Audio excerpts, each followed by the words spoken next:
미국에는 어린이날이 있지만 공휴일이 아닙니다. 영국과 프랑스에는 법정 어린이날 자체가 없습니다.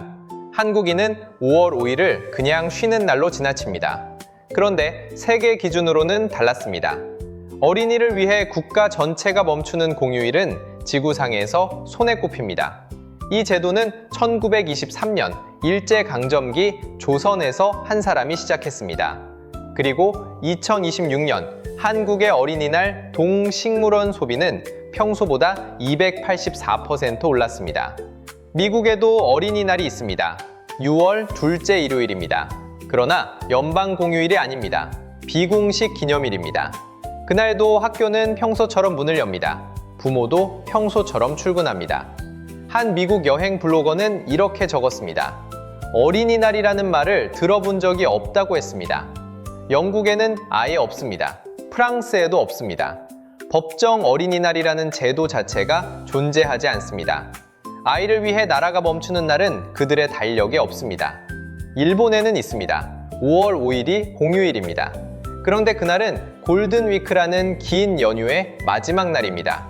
코도모노히라 부르는 이 날의 뿌리는 본래 단오절이었습니다.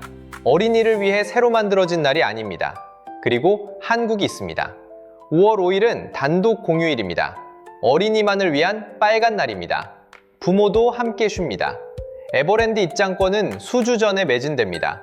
놀이공원 줄은 새벽부터 늘어섭니다. 한국인은 그러려니 지나칩니다. 그런데 세계 기준으로는 달랐습니다.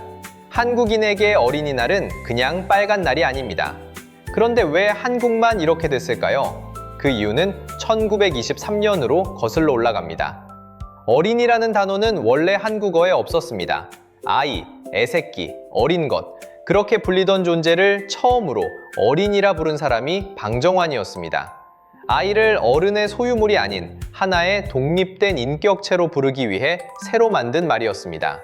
첫 어린이날은 1922년 5월 1일에 선포되었습니다. 하필 노동절과 같은 날이었습니다. 당시 조선의 아이들은 공장과 들판에서 하루 12시간씩 일하던 실제 노동자였기 때문입니다. 어린이날과 노동절이 같은 날이라는 사실은 그 시절 아이들이 어떤 처지에 놓여 있었는지를 그대로 드러냅니다. 이듬해인 1923년 방정환은 선언문을 발표했습니다. 어른들에게 보내는 요구는 분명했습니다. 어린이에게 높임말을 쓸 것, 잘못해도 때리지 말고 알아듣게 설명할 것, 소품을 자주 보낼 것. 세계가 어린이의 권리를 처음 문서화한 것은 1924년 국제연맹의 제네바 선언이었습니다. 한국의 선언문은 그보다 1년 앞섰습니다. 아동문학가 윤석중은 이 선언을 세계 최초의 어린이 인권 선언으로 평가했습니다. 방정환은 1931년 33세에 별세했습니다. 1937년 일제는 어린이날을 폐지했고 1945년 광복과 함께 부활했습니다. 5월 5일로 자리 잡은 것은 1946년, 공휴일로 지정된 것은 1975년이었습니다. 방정환이 1923년 선언문에 적은 요구 중 하나는 100년이 지난 지금도 한국 사회가 이행하는 중입니다. 그 이야기는 마지막에 합니다. 숫자로 보겠습니다. KB국민카드가 2026년 4월 발표한 자료입니다. 신용 체크카드 사용자 1250만 명, 결제 건수 2억 5천만 건을 분석한 실거래 데이터입니다. 어린이날 하루 동식물원 이용 금액은 5월 일평균 대비 284% 늘었습니다. 모든 체험형 업종 중 가장 높은 상승률입니다. 놀이공원은 118%, 영화 공연은 101%, 오락실은 71% 증가했습니다. 음식점도 32% 올랐습니다. 외식 한 건에 1인당 평균 약 6.4만 원이 쓰였습니다. 에버랜드 대신 집에 계셨던 분도 계실 것입니다. 놀이공원 대기줄에 서셨던 분도 계실 것입니다. 어느 쪽이셨는지 댓글에 남겨주시면 다음 영상 기획에 참고하겠습니다. 지출은 입장료에서 끝나지 않습니다. 2026년 어린이날 선물 예산은 평균 95,000원, 2016년 49,000원의 약 2배입니다. 선물 비용을 누가 내는지도 달라졌습니다. 학부모 응답자의 67.2%가 조부모, 이모, 고모 등 친인척으로부터 비용을 지원받을 계획이라고 답했습니다. 한 아이를 위해 10개의 지갑이 동시에 열립니다. 이른바 템포켓 현상입니다. 한국인은 그러려니 지나칩니다. 그런데 세계 기준으로는 달랐습니다. 방정환이 1923년 선언문에 적은 한 줄이 있습니다. 어린이를 때리지 말 것, 잘못해도 알아듣게 설명할 것. 100년 전 한 사람이 어른들에게 건넨 부탁이었습니다.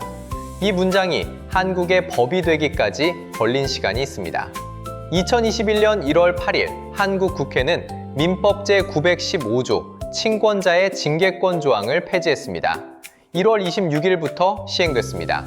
부모의 자녀 체벌이 더 이상 법적으로 인정되지 않게 된 순간이었죠. 1923년에서 2021년, 98년이 걸렸습니다. 그 사이 한국의 어린이날은 부모에게 가장 힘든 날이 되기도 했습니다. 새벽부터 줄을 서는 놀이공원, 10만 원에 가까워진 선물 예산, 10개의 지갑이 한 아이에게 모이는 풍경. 한국인은 이것을 그러려니 지나칩니다. 그런데 1922년 5월 1일 처음 어린이날을 선포하던 날, 그들이 원했던 것은 단 하나였습니다. 어린이가 사람답게 살 수 있는 세상. 기억에 남는 어린이날이 있다면 어떤 날이었는지 댓글에 남겨주시면 하나하나 읽겠습니다. 미국엔 어린이날이 공휴일이 아니고 영국엔 기념일조차 없습니다. 한국은 1923년부터 지금까지 어린이를 위해 나라 전체가 멈춥니다. 그것이 100년 전 33세에 떠난 한 사람이 남긴 흔적입니다.